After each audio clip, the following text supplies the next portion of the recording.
Fox News contributor Tammy Bruce. She can fire me up. Hello, Tammy. You're our own stable genius right now.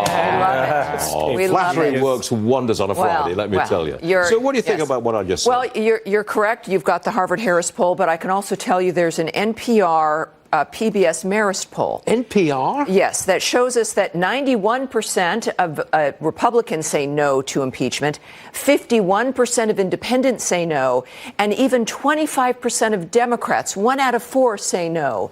And this, of course, means that if this were to occur, and the Democrats never know when to stop, they would unify the Republicans even more. They would push the independents toward the Republicans, and they would divide their own party. And with that 65% at Harvard, that Harvard poll you noted, President's approval ratings around 43% in the polls. It's likely much higher. But that means that even people who don't like the president are saying don't do it. So this is whether they're going to listen to the very few people who are on the fringe in Congress and ignore their base. Considering what they've done to their base in the inner city and in cities in general, California, New York, clearly the Democratic Party has not been listening to the average person for quite some time.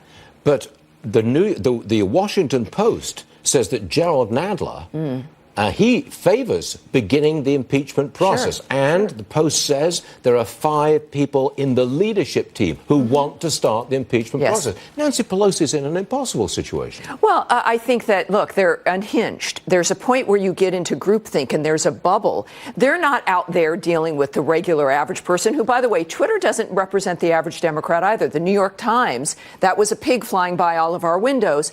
That was the New York Times saying, wait, Twitter is not a reflection of the average Democrat. The average Democrat is quiet. They don't like what's going on.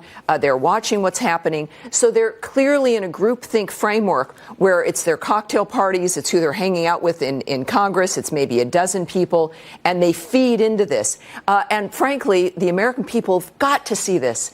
There's one thing to tell you that the Democrats are unhinged. You think, oh, well, that's biased.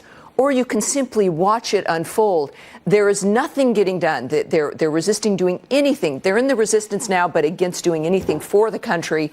And for the world is watching when the Speaker of the House says the president, somebody needs to do an intervention. How is that helping us when war seems to be unfolding, or at least on the edge in the Middle East? How does that help the president negotiate what we need for families in this country? It doesn't. And just wait for the next few weeks when, as I said, impeachment fury will be really running strong in Washington. And now we're beginning to find out what really went on in 2016. Yes. Can you imagine? You know, the timing is, and these are very serious people. The Attorney General serious. The attorneys looking into this, and the American people recognize that after the Mueller report, there is nothing.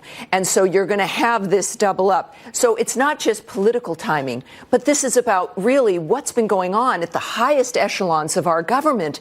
And the American people have been concerned. They see the president's success when, with all of this resistance, what he's been able to accomplish. And I think the American people are wondering, well, wait a minute, if he wasn't burdened with these hecklers, what could we do for our families in the future?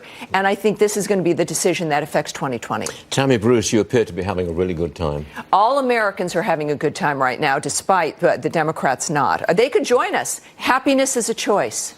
Join us in our happiness and in our progress. Be grateful. You're really good on a Friday. Especially on this Memorial Day weekend. We owe so many people who have given the most for us to take our future back. This is part of it. Well said, Tammy Bruce. Thank you, sir. See you soon. Thanks.